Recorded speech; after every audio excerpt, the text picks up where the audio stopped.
listening to Harvest Point Ministries. Pleasing God, making disciples.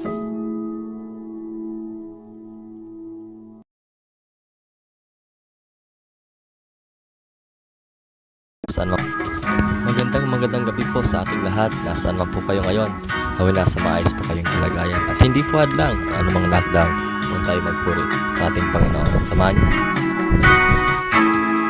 Halina't sama-sama, purihin natin siya. Halina't sama-sama, awitan natin siya. Ipalakpak ang iyong kamay, itaas at ikaway.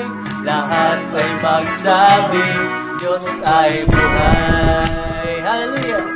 Halina't sama-sama.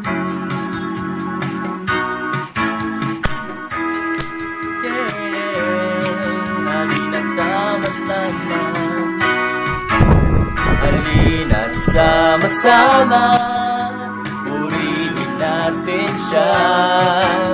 Halina't sama-sama, awitan natin siya. Ipalakpak! Ipalakpak ang iyong kamay, itaas at ikaway. Lahat ay magsabi, Diyos ay buhay. Palakpak ang iyong kamay.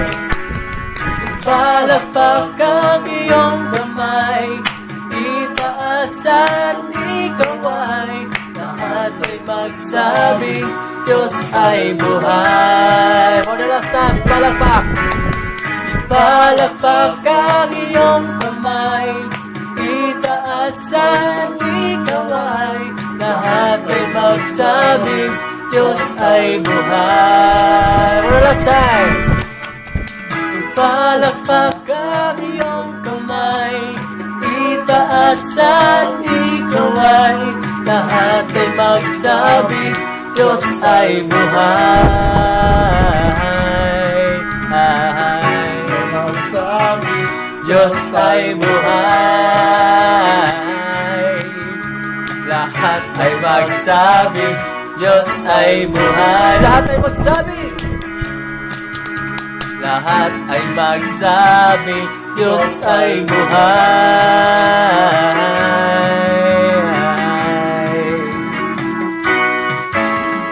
Diyos ay buhay.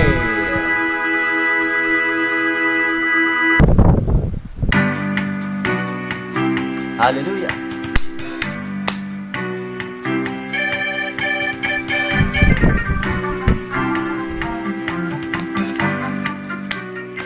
Mahal na mahal, mahal na mahal kita, Panginoon. Yeah. Mahal na mahal kita, Panginoon. At kailanman di kita ipagpapalit, pagkat sa piling mo'y langit. Mahal na mahal kita, Panginoon. Yeah. Lahat naman nagmamahal sa Panginoon umawit. Mahal na mahal kita, Panginoon. Mahal na mahal kita, mahal na mahal kita, Panginoon. Kailanman o kailanman di kita ipagpapalit, pagkat sa piling mo'y langit. Mahal na mahal kita, Panginoon.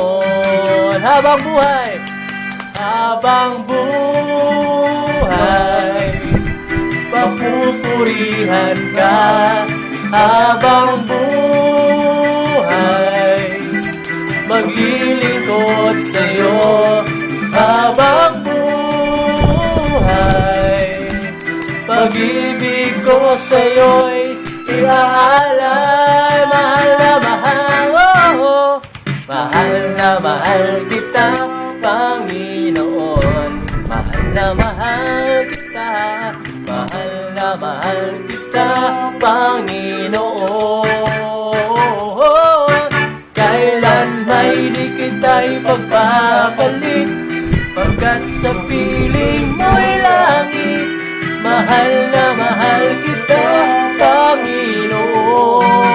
Habang buhay, habang buhay, pupurihan ka.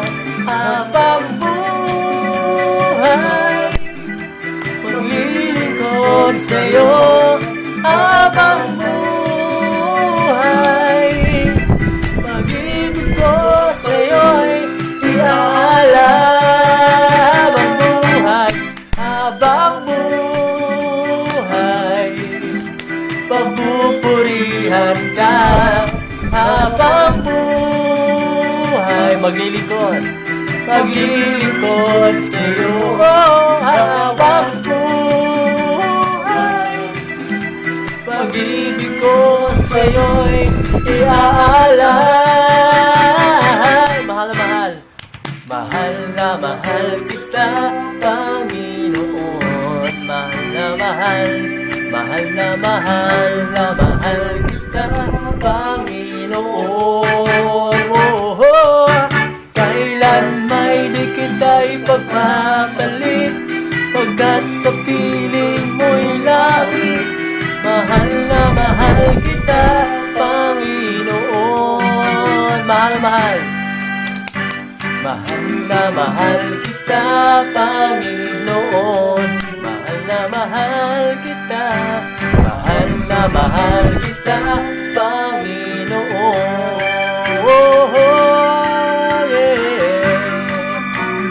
Thank you, Lord.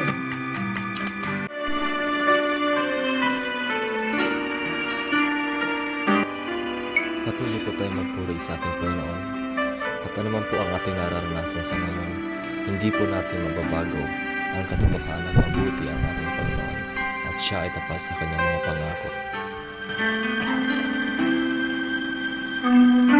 Diyos, sa kabutihan mo, ako'y naririto upang magpuri sa iyo. O Diyos, sa kabanalan mo, malulugod ako. Buhay ay iaalay ko. Ikaw lamang ang nagtiwala sa akin. O Diyos, di kita bibiguin. Magtatapat sa'yo, maglilingkod ako. O Diyos, kay buting mo.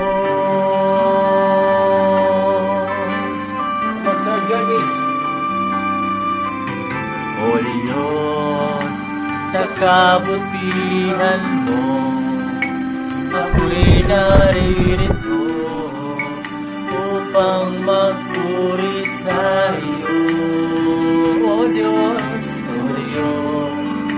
sa kabanalan mo, malulugod ako. Buhay ay iaalay ko. Ikaw lamang ang nagtiwala sa akin. O Diyos, di kita bibiguin. Magtatapat sa'yo, maglilingkod ako. O Diyos, kay buti mo. Ikaw lamang ang nagtiwala sa akin. O Diyos, di kita bibiguin. Tatapat sa'yo, maglilingkod ako. O Diyos, kay buti mo. Ikaw lamang, ikaw lamang, ikaw lamang ang nagtiwala sa akin. O Diyos, di kita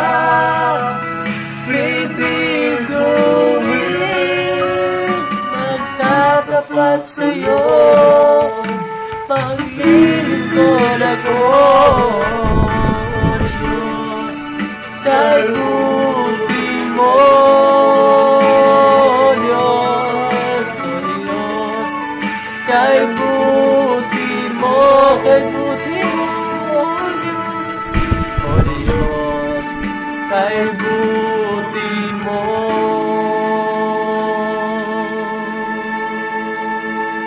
Thank you, Lord.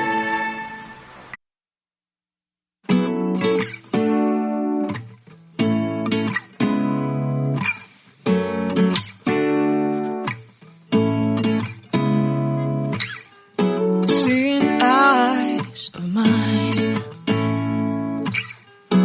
what do you feel? I'm Isa from Harvest Point Ministries. Right now, I'm wondering how many of you are working from home, how many of you were taken away from their jobs and forced to be on leave at this time, or how many are actually used to being at home but we're not used to having everybody around. Because now more than ever, we are faced with the daily struggle what to do with our time. And this leads us to feel bored, stressed, some of us are anxious, some of us are tired, worn out, or some of us are even confused. And right now I'm given that privilege, or by the grace of God, to talk about and attempt to share how I go through this struggle and how we can face it. Starting off with T for trust.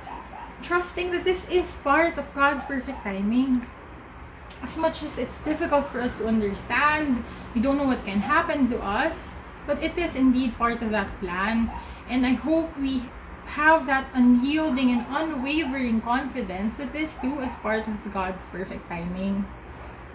John 16 reminds us to take heart because He has overcome the world, and COVID is no exception. He has overcome COVID, and He will overcome all of these struggles, and this is part of what He wants us to learn. Who else to know better how to use our time than Jesus Himself? So let's trust on what God is trying to teach us today. So we move on to intention for I. So intention is all about waking up and thinking about what I want to achieve today. What are my goals today within the same 24 hours that's given to everybody else? With intention, think about what we love. Think about what's important to us.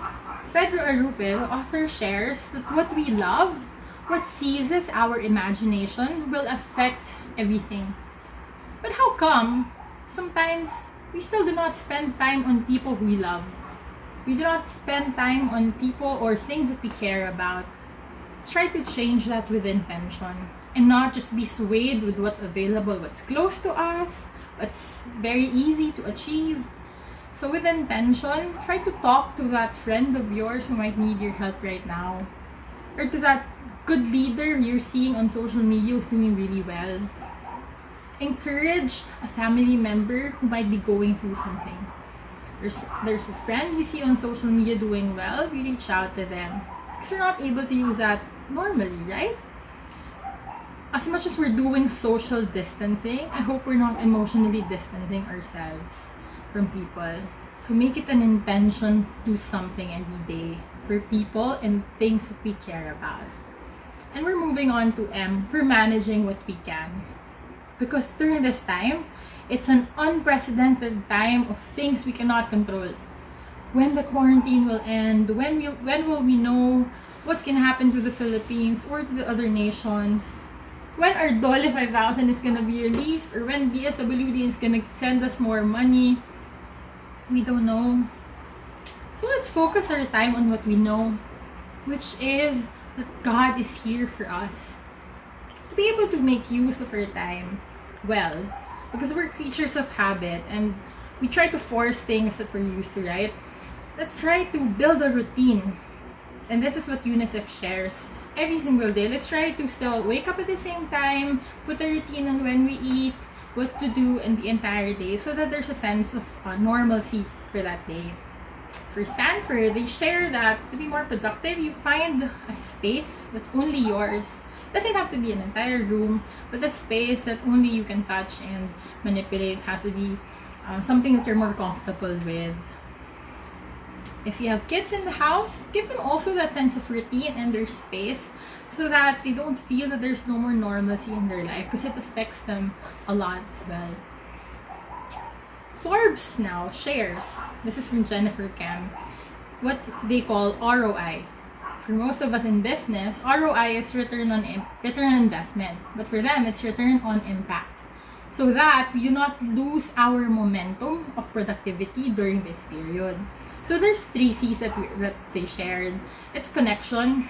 Let's not lose connection from other people, and that's also what I said earlier about not being emotionally distant. Second is community. Let's not be detached from our community. Who can we help? Who can we reach out to? What's happening among people around us, right? And lastly, creativity. If you can have the means, tap what you can, tap the creativity inside you and in people around you, and even in kids. So those are the 3 C's that they shared. But ultimately, if you've built a routine, you want to be productive, but you're not building up to what you want them to be gentle with yourself. Again, manage only what we can. And efficiency reminds us, be kind to one another as well. There are studies popping up that violence and anger is building up in families because they're stuck under one roof.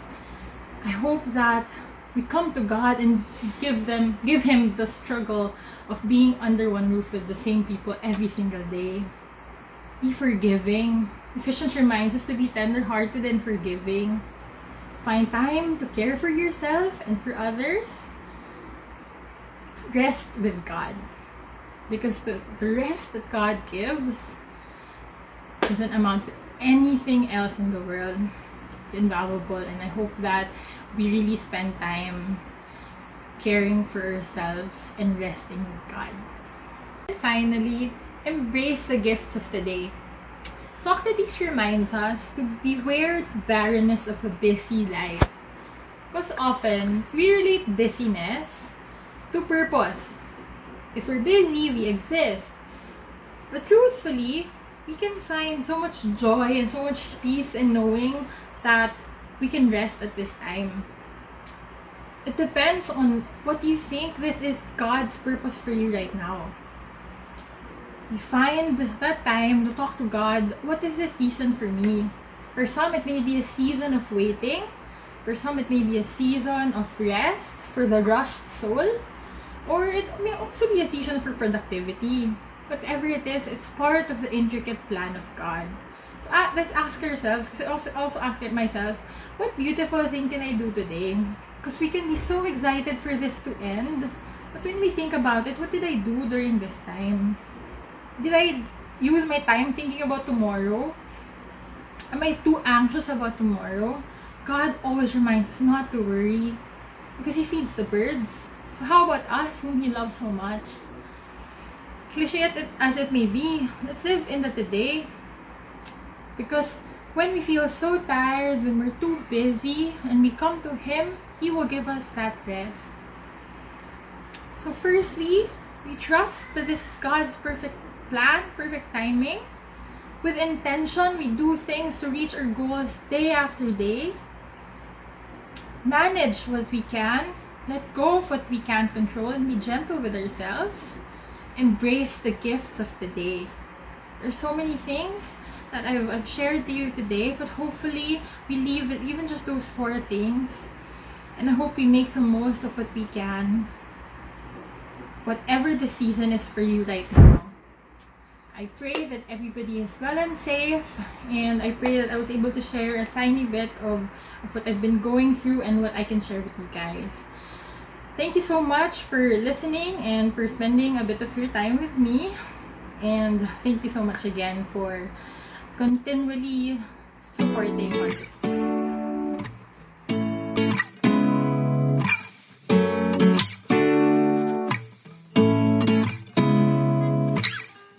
Seeing eyes of mine, what do you feel beside?